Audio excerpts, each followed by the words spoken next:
பாப்பா முட்டை இருக்கா? இருக்கு இருக்கு. என்ன ரேட்டு? ஒரு முட்டை 10 ரூபா. சரி பாப்பா, எனக்கு 30 முட்டை கொடு. அங்க இருக்கிறதே 30 முட்டை, அதையும் நீயே வாங்கிட்டா நான் யார்கிட்ட விக்கிறது? அப்புறம் எதுக்கு முட்டை விக்கிறீங்க? 30 முட்டைலடி, ஒன்னோட சேர்த்து 31.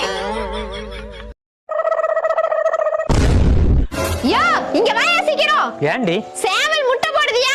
என்னடி சொல்ற? இங்க பாரியா. அது முட்டை போடலடி, கோழிக்கு முட்டை போட சொல்லி கொடுத்துட்டு இருக்கு. சொல்லி கொடுக்குதா? ஆமாண்டி, கோழிய முட்டை போட கூட்டிட்டு வர்றதும் சேவைதான், அந்த கோழி எங்க முட்டை போடணும் சொல்லி கொடுக்கறதும் சேவைதான். அப்படியா? சரி, நேத்து எதுக்குடா பண்ணைக்கு வெளியில படுத்து கிடந்த? என் ஆளுக்கு பண்ண உள்ள முட்டை போட்டு போர் அடிக்குதான், அதான் காத்தோட்டமா வெளியே இடம் பார்க்க சொன்னான். காத்தோட்டமாவா? அந்த முட்டை எங்கடா? காக்கா தூக்கிட்டு போச்சுடா.